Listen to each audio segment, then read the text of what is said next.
everybody. This is Christine from Christine Boho Plans. I'm so glad you are back to watch another Amplify Planner video. Again, I'm doing about a 5-minute video, quick raw video here to show you another way that you can use the Amplify Planner Daily Pages, especially if you have ADD or ADHD symptoms that make it hard for you to use a planner, or generally it makes it hard for you to get organized for your day. So if you saw it last week, I actually did a 5-minute video like this right here on my Instagram account last week on how to use Amplify Planners. First 2 columns on that daily page, the timeline schedule and the to-do list, this column and this column, to make the most of your Amplify Planner planning system and how to organize your day without stress, especially if you have ADD or ADHD. So if you're interested in seeing that video, you can go back to my Instagram account and go ahead and watch that. And if you watch that and then watch this video, you will have a really much better idea on how to use this entire page, or most of this page, for your planning. Now, this is, in my opinion, really helpful if you have ADD or ADHD. I found this planner to be the best planner for that. So let me just jump right into the 3rd column and tell you a little bit more how it can be used if you have ADD or ADHD. Now, I want to point out that in the 3rd column, we have the daily habits section here. That is actually a totally different thing, and I'm going to talk about that in the next video next week. So let's just skip that for today. What I really want to pay attention to today are these 4 boxes that we call the freedom boxes. And that's really cool because Amplify Planner's thing is that you need to structure your planner and create your planner in the way that works best for you. And that's amazing. And that's what makes this such a good planner for people with ADHD. At the same time, I know if you have ADD or ADHD, it can be really stressful if you don't have the right structure or guidance just to tell you what to do, because the indecision on how to use these different parts of the planner can be really overwhelming. So that's why I'm here today, to kind of share with you some different ideas that can work for anybody and using your freedom boxes. And if you have ADD or ADHD, you can just plug in one of these ideas and make good use of this 3rd column over here. All right, so let's go ahead and just jump right into it. All right, so the first idea and use that I have used this 3rd column for is to make each freedom box a meal planning box. Now, I do my planning on Sundays, which means, like, when I do my planning on Sundays, I actually go through every single day of the week, Monday, Tuesday, Wednesday, Thursday, Friday, of my daily pages, and I plan for the week, at least for the work week. And then one thing you can do in advance is go ahead and plan your breakfast meals, plan your lunch meals, plan your dinner, and plan your snacks for the week. And you can do your meal planning this way. I know many of us already use a meal planner, but if you have ADD or ADHD, having multiple planners can be really confusing.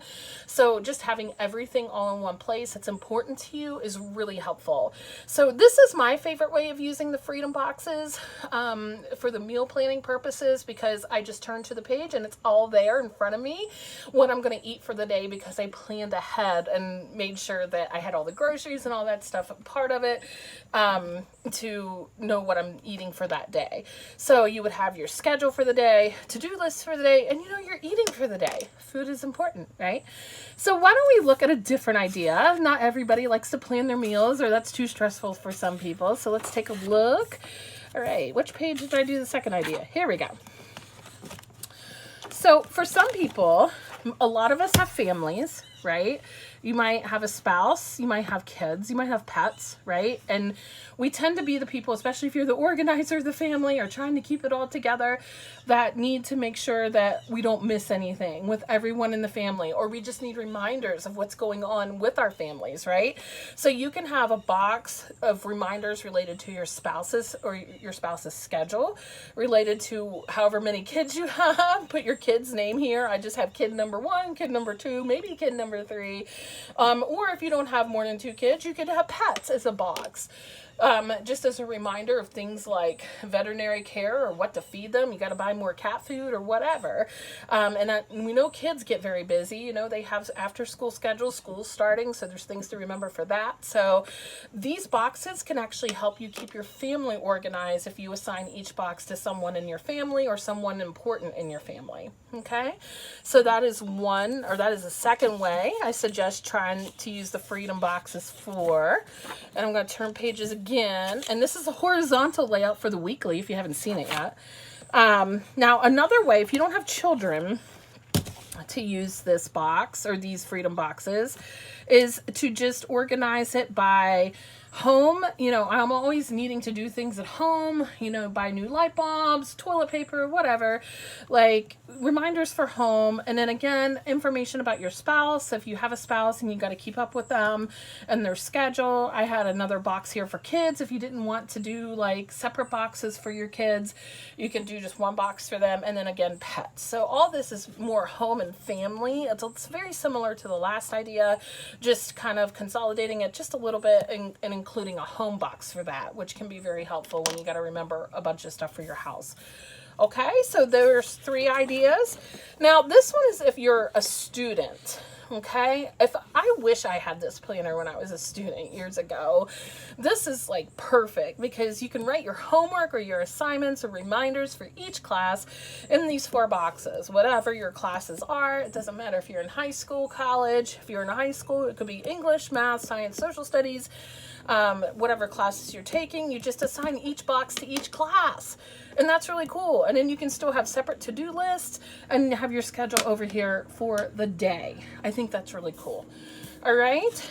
And there's many, many different ways, but those are some main ways that you might want to try structuring your daily pages with.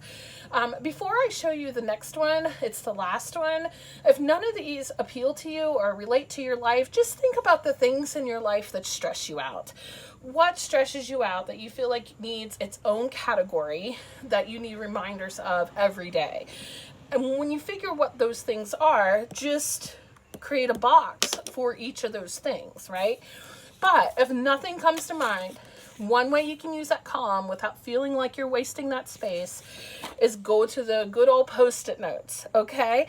I cut in half a regular size Post-it note, and you can just cover it up and just have the Post-it note as a reminder for whatever you need it for. Another way to use this is the mini Post-it notes that you can buy. I wish I had some to show you, but they fit really well in these Freedom Boxes.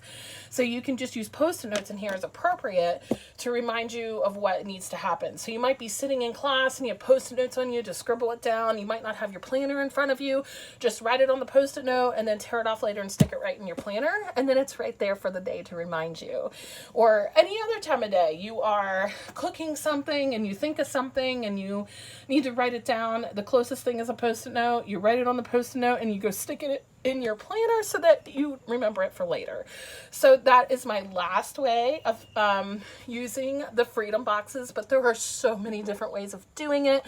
But I wanted to offer some structured ideas that can apply to almost anyone, at least the meal planning one. If you're a student, the classes one definitely can. And the Post-it note way is a way for almost anyone to use the Freedom Boxes of the Amplify Planner. So yeah, and if you have ADHD, I hope these ways help you make full use of the full page of the daily page. Next week, we'll talk a little bit more about the daily habits part and how that is used. So I hope that this was helpful for you. Please give me a like if this was helpful for you. And please, in the comments below, tell me, how do you use the Freedom Boxes? Or if you're going to try an Amplify Planner, how do you think you're going to use those Freedom Boxes? All right, I hope you guys have a wonderful day. Bye.